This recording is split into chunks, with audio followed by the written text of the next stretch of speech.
그래서 오늘 예수님이 군중을 보시고 이렇게 보시면서 두루 다니시면서 말씀도 선포하고 하늘나라 복음을 선포하시면서 많은 또 치유 사역도 하셨지만은 그것보다도 그렇게 오합지졸처럼 이렇게 사람들이 방향성이 없이 뭔가 헤매고 다니는 군중들을 보고 어떤 마음?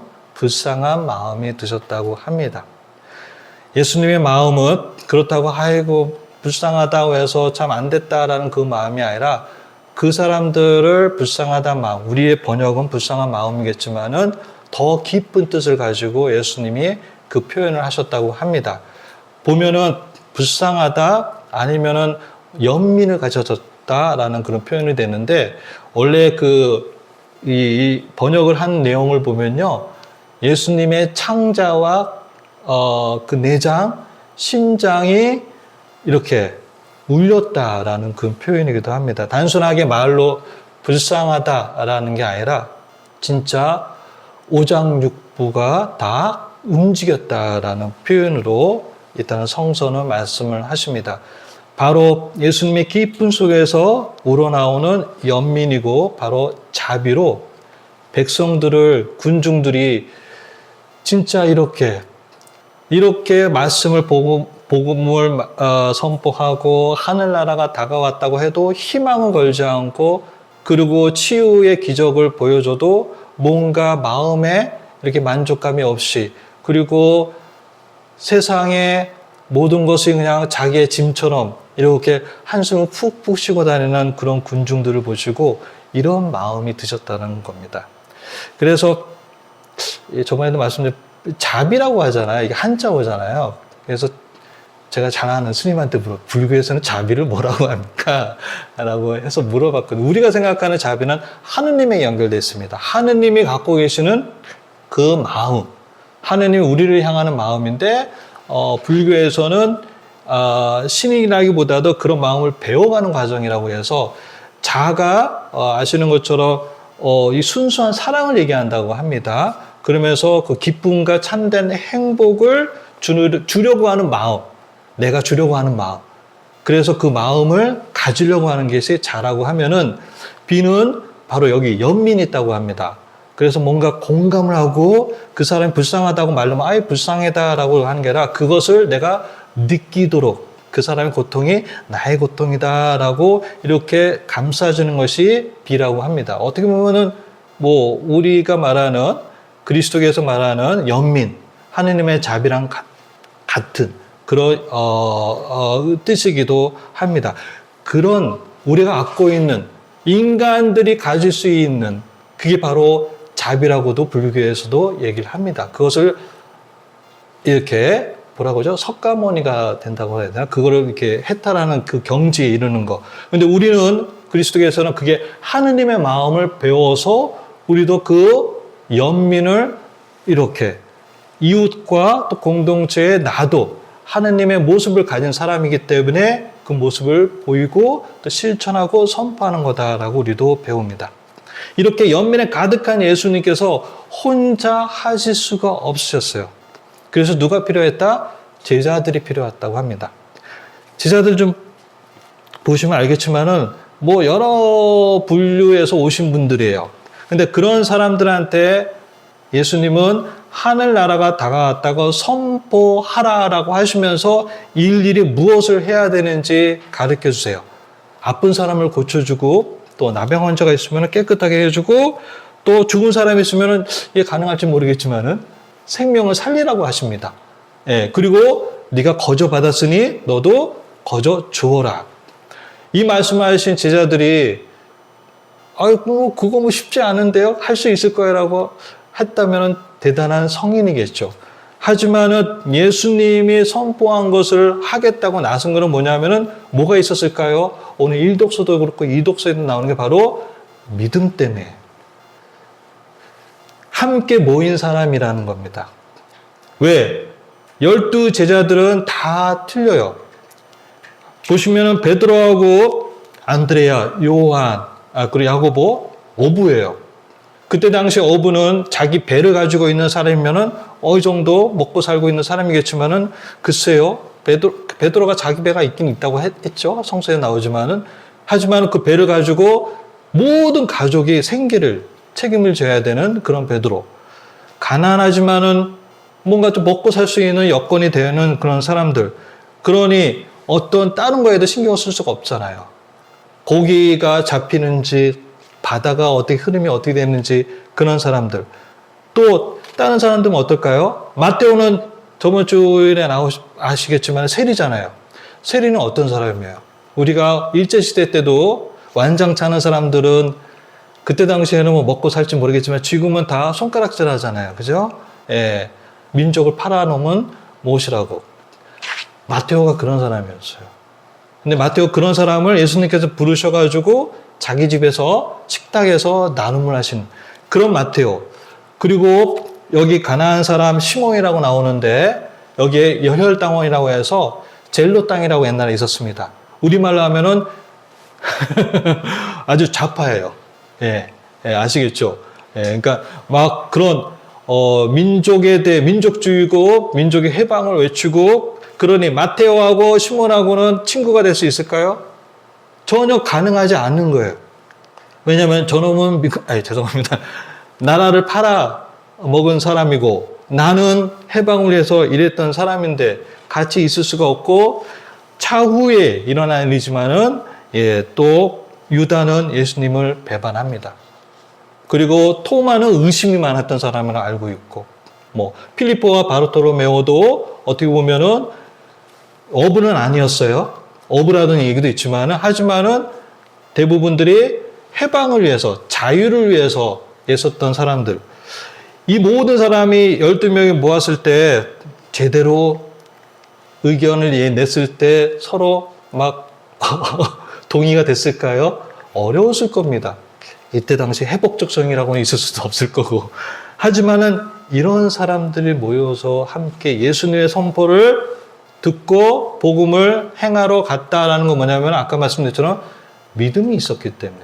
그냥 믿으면 나 예수님 믿겠습니다 하는 게 아니라 아까 말씀드린 것처럼 예수님이 가졌던 그 감정, 연민, 자비, 불쌍한 마음, 그 마음을 옆에서 각자 위치에서 베드로는 베드로로 그리고 시몬은 시몬으로 그리고 아까 말씀드린 마테오는 마테오라도 그 믿음을 본 거예요.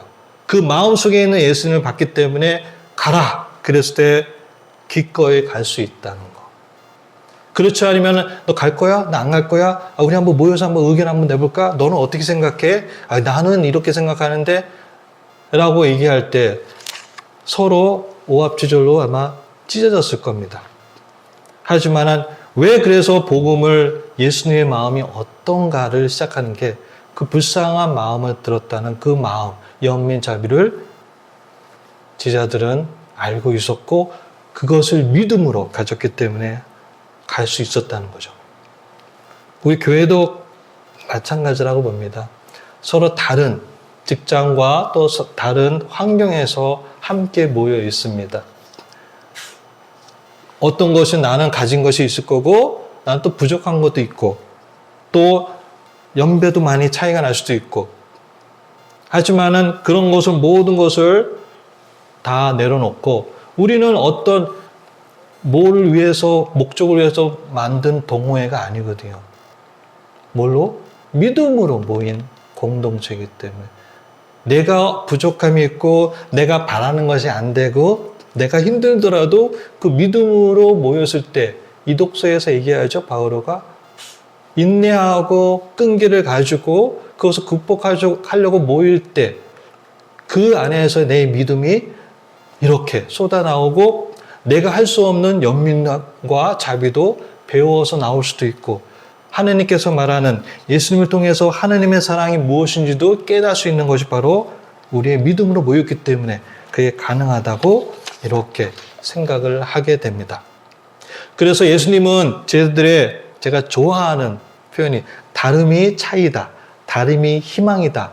예수님은 이미 그 다름을 틀렸다고 너희도 다 틀려서 마테오가 세리기 때문에 시몬하고 뭐 어쩌고 저쩌고 싸우는 게 다 틀렸다고 말씀하지도 않아요. 그리고 화해시키지도 않으세요.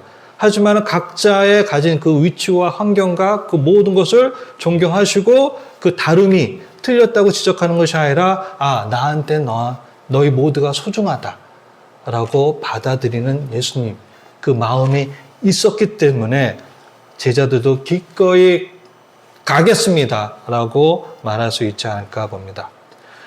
일독서에 아까 말씀드린 것처럼 하느님은 이스라엘 백성에게 약속을 하십니다. 뭐라고? 너희는 내 거라고 얘기합니다. 내가 소중하게 여기는 백성이라고 모세를 통해서 말씀을 하십니다. 하지만 여기서 조건이 있죠. 단, 나를 믿는다면 해줄 거다라는 거예요. 그러니까 믿음이라는 것이 어떤 강제가 아니라 내가 순수한 마음, 내가 하느님을 따르겠다고 생각하는 그 생각에서 내 마음까지도 이렇게 우러나오는 그런 감정을 하느님이 계셔서 내가 행복할 수 있구나. 아니, 따로 얘기하면은 반대로 얘기하면은 내가 행복하기 때문에 하느님도 행복하시겠구나.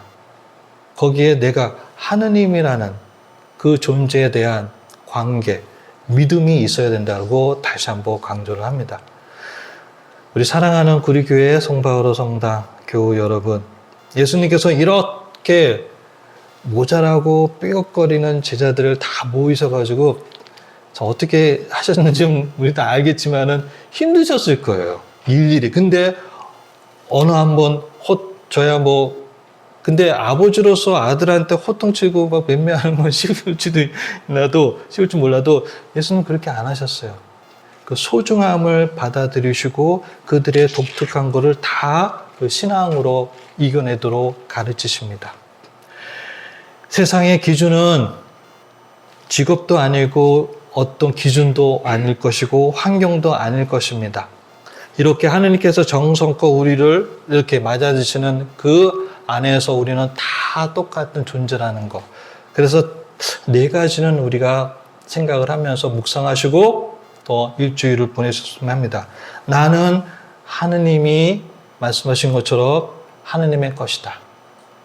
그러니까 뭔가 내가 소유됐다는 것에서 강박관념이 아니라 편안하게 하느님께 주시는 평화와 사랑과 그 인내를 내가 해야 되는, 극복해야 되는 것, 그 존재이다. 그렇기 때문에 하느님께서 나는 선택받은 사람이다. 다 세례 받으셨잖아요. 세례가 바로 선택을 받으신 거예요. 그리고 그 안에서의 예수님이 제자들을 불러서 얘기한 것처럼 우리는 다 소중한 존재다. 마지막은 그러기 때문에 나 혼자만 소중한 것이 아니죠. 옆에 있는, 앞에 있는 모든 분들도 다 소중한 형제요 자매이다. 똑같이 소중하다. 예수님께서 제자를 이렇게 부르신 거 아까 말씀드린 것처럼 다름이 틀린 것이 아니라 다름이 예수님께서는 희망이 되고 그리고 희망이 바로 그것이 차이가 앞으로 가야 될 우리의 목표라고 말씀을 하십니다. 하느님께서 우리를 든든하게 받쳐주십니다. 그 믿음으로 관계를 또 원하십니다. 두려워하지 말고요. 안 된다고 바라지 않는 것이 좀 무너졌다. 또 다른 목적이 있어서 어떻든 간에 소진되시고 힘들더라도 우리가 다시 날아가야 곳, 희망을 향해서 가야 될 곳, 그 바로 예수님께서 우리를 보내주시는 목적이 아닐까 봅니다. 행복하시고요. 2000년 전에만 제자들을 불러가지고 파견하는 게 아닙니다. 오늘날도 예수님이 우리를 소중하게 여기기 때문에 우리를 각 가정에서, 각 직장에서 또 다른 공동체에서 우리를 보내신다는 것을 믿음으로 가지시기 바랍니다. 행복하시고요. 건강한 한 주일 되시기 바랍니다. 성부와 성자와 성령의 이름으로 아멘.